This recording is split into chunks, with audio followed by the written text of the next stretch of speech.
Ketidaktahuan itu menghalangi kebenaran dan menjauhkan kebaikan, memuluskan kesalahan dan mendekatkan keburukan. Ketidaktahuan itu akan memandang baik keburukan dan memandang buruk kebaikan. Ketidaktahuan itu akan memuliakan yang hina dan menghinakan yang mulia. Ketidaktahuan itu akan menenggelamkan yang selamat dan memandang selamat yang tenggelam. Ketidaktahuan itu akan menceritakan kebohongan dan membohongi cerita. Ketidaktahuan itu akan memfitnah kebenaran dan membenarkan fitnah. Ketidaktahuan itu akan mengantarkan seseorang pada keburukan, juga ketersesatan dan kejatuhan. Ketidaktahuan itu tidak diinginkan, juga dimusuhi. Namun sebenarnya, ketidaktahuan adalah tabiat dasar manusia, sebab setiap orang lahir dalam ketidaktahuan. Ketidaktahuan adalah fitrah dasar manusia sejak ia dilahirkan, dan tugas manusia sejak dilahirkan adalah mencari pengetahuan dan terus mencari pemahaman. Tidak apa-apa tidak tahu, asal terus mau belajar dan memahami. Tidak apa-apa tidak tahu, karena ketidaktahuan memang asal muasal kehidupan, dan kehidupan adalah kesempatan yang sangat bernilai untuk mengurangi terlalu banyak ketidaktahuan dengan menyerap sedikit demi sedikit pengetahuan dan pemahaman.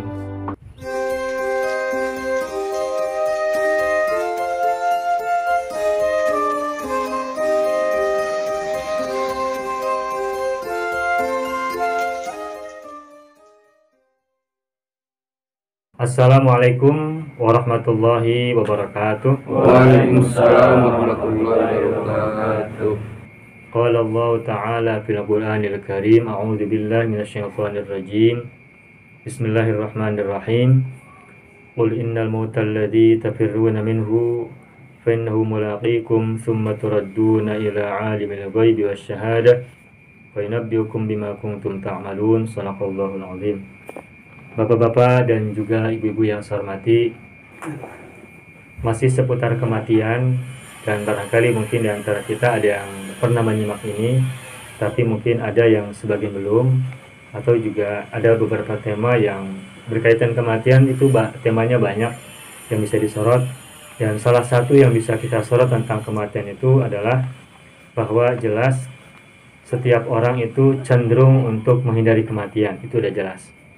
Saking cenderungnya untuk menghindari kematian, maka segala upaya dilakukan untuk menghambat kematian kita.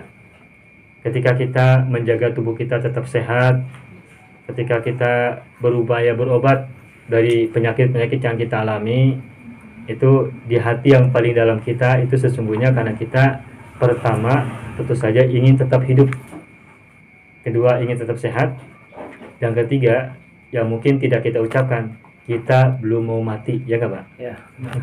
Ada nggak di antara sini yang merasa siap untuk sudah mati? Kayaknya belum. Meskipun di antara kita mungkin ada yang usianya 70 tahun, 80 tahun, kalau ditanya besok mati siap apa tidak, jawabannya pasti belum siap. Jangankan yang 40 tahun, 30 tahun, 20 tahun, bahkan yang sudah 80 sampai 100 tahun pun kalau masih bisa beraktivitas, itu pengennya masih tetap hidup dulu lebih lama. Artinya kematian masih tetap dienggani dan belum disiapi. Itu. Nah, bahkan di Al-Quran tadi saya bacakan juga disebutkan bahwa qul innal mautal ladzi tafirruna minhu fa innahu mulaqikum tsumma turadduna ila 'alimil ghaibi wasyahadah fa yunabbiukum bima kuntum ta'malun. Katakanlah hai Muhammad, sesungguhnya kematian yang kalian hindari itu, yang kalian lari darinya, itu pasti akan memangsa kalian, pasti akan menjemput kalian, pasti akan menghendaki kalian, pasti akan mengambil kalian. Meskipun kita mungkin menghindarinya sebegitu rupa, ya. Dan kemudian fa yunabbiukum bima kuntum ta'malun, dan kemudian Allah akan mengabari, akan memberitahukan kepada kalian apa yang sudah kalian lakukan di alam dunia. Nah, kemarin di rumahnya almarhumah Ibu Nia kita sampaikan bahwa rata-rata kenapa orang tidak mau mati itu ya karena 3 hal. Pertama, karena kita sedikit amal yang kita punya sebagai bekal. Yang kedua, kita punya banyak dosa. Dan yang ketiga, kita masih punya yang tertinggal di alam dunia. baik anak-anak yang masih kecil, mungkin juga kita punya pasangan yang kita masih sayang untuk berpisah dari mereka semua atau dari dia. Termasuk juga kita punya benda-benda yang mungkin masih punya ikatan dengan kita, terutama utang-utang yang mungkin harus kita lunasi segera, atau mungkin yang kita sudah lupa utang-utang itu. Itu yang kemarin kita bahas. Nah, tetapi yang barangkali menjadi renungan kita pada malam hari ini, seandainya kita manusia ini diberi kebebasan oleh Allah untuk hidup selama-lamanya, atau minimal diberi usia 200 tahun, 300 tahun, atau 1000 tahun, itu sesungguhnya bukan solusi juga buat kita semuanya. Seandainya kita Allah berikan usia panjang, sangat panjang, bukan hanya 100 tahun, bahkan mungkin 200 tahun, 300 tahun, atau mungkin lebih. Mungkin di satu sisi ada yang senang dengan itu. Tapi boleh jadi, dan sangat mungkin itu terjadi ketika semua orang usianya sangat panjang, 300-an tahun misalnya, maka itu akan menjadi masalah besar buat penghuni dunia. Kita bisa bayangkan, saya 300 tahun, Pak Jala 300 tahun, semuanya 300 tahun, terus generasi anak-anak kita, ketika kita sudah 300 tahun, yang kemarin bedanya sama anak kita bedanya berapa? 20 tahun, mereka sudah usia 280 tahun. Mungkin anak itu juga 20 tahun kemudian kan menikah juga dan punya anak. 20 tahun, 25 tahun sudah punya anak lagi. Berarti dalam rentang waktu 50 tahun itu ada 3 generasi yang tiga-tiganya masih hidup. Dan karena kematian ditangguhkan sampai 300-an tahun, maka anak cucu kita pun sudah punya anak-anak juga, sudah punya cicit, sudah punya canggah, sudah punya wareng, dan seterusnya. Yang masing-masing juga sudah tua usianya. Sudah kita 300 tahun, anak kita 280 tahun, cucu kita 250 tahun, cicit kita 220 tahun, canggah kita 200 tahun, terus gitu. Masing-masing masih pada hidup. Dan kita bisa bayangkan, setiap hari terjadi kelahiran, sementara kematian tidak terjadi. Ketika setiap hari terjadi kelahiran, sementara tidak ada kematian, maka apa yang terjadi? Yang terjadi adalah alam dunia penuh sesak oleh manusia. Dan ketika manusia sangat sesak dalam dunia ini, maka ketika itu ceritanya orang-orang susah mati atau tidak akan mati karena diberi usia yang sangat panjang. Mungkin juga kematian dihindari ataupun dihilangkan, katakanlah dihilangkan dari kehidupan manusia. Saking usianya panjang manusia ketika itu, maka dunia sangat penuh sesak oleh manusia. Kalau sekarang katanya 7 miliar manusia, maka jika masing-masing usianya 300 tahun dan terus ada kelipatan anak cucu dan seterusnya, maka mungkin kelipatannya bukan hanya 2 kali lipat, 3 kali lipat, bahkan mungkin bisa berpuluh lipat. Maka ketika umat manusia usianya panjang-panjang, maka ketika itu dunia sangat penuh sesak dengan mereka. Nah, di satu sisi logistik hidup, buah-buahan, makanan, atau mungkin padi-padian, makanan-makanan pokok tidak sebanding dengan pertumbuhan atau tidak sebanding dengan usia panjang manusia. Padi kan 3 bulan dipanen. Tumbuhan yang lain pun hitungan bulan sudah dipanen. Nah, sekarang saja dalam kondisi manusia yang sejumlah 7 miliar saja, itu di berbagai belahan dunia yang lain itu banyak yang kelaparan karena tidak tersedianya bahan pangan di tengah-tengah mereka.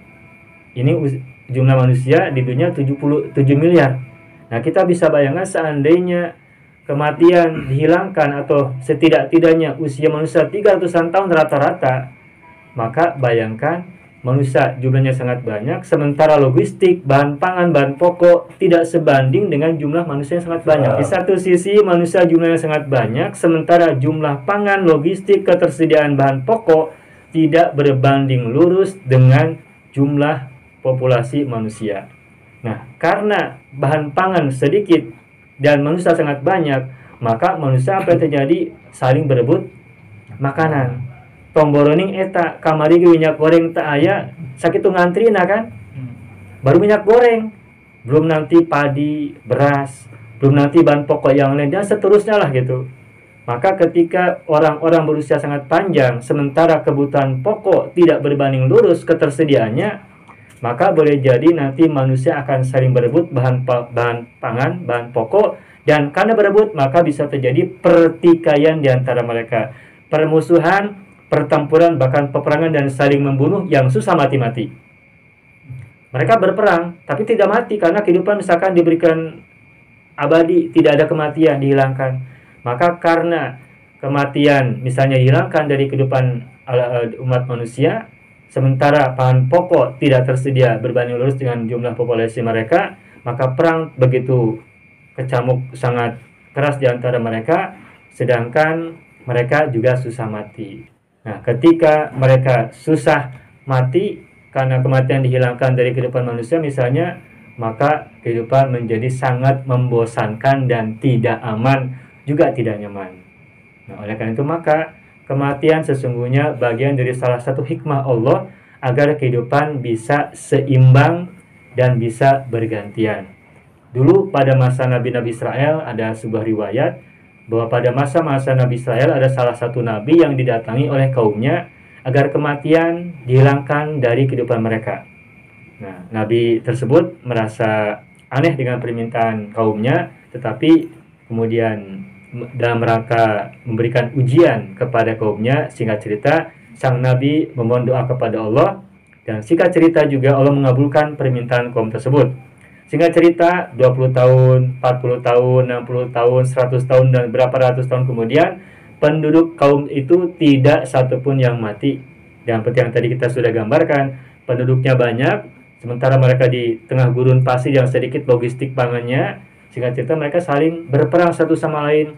Nah, pada akhirnya kemudian mereka sadar bahwa ternyata kematian itu bukan masalah, tapi justru solusi bagi kehidupan dan keberlangsungan kehidupan di alam dunia. Singkat cerita, kemudian mereka datangi kepada Nabi tersebut agar sang Nabi kembali bermohon kepada Allah untuk kembalikan lagi mereka kepada kehidupan yang normal, di mana kehidupan diikuti oleh kelahiran dan juga kematian. Singkat cerita, Nabi pun kemudian memohon doa kepada Allah agar dikembalikan kehidupan kepada aslinya, kepada kenormalannya. Maka setelah itu, mereka yang tadinya sudah usia ratusan tahun, ya pada waktunya kemudian mereka banyak yang meninggal dunia dan kehidupan kembali normal sebagaimana biasa. Maka ketika kita di hari-hari ini ataupun di hari-hari yang kemarin atau hari-hari yang akan datang selalu menyaksikan ada kelahiran, selalu menyaksikan ada kematian, maka dari sisi hikmah Allah itu semuanya adalah kebijaksanaan Allah yang sangat luar biasa. Sesungguhnya kelahiran adalah fitrah kehidupan, kematian juga adalah fitrah dari penciptaan yang ada di antara umat manusia ini.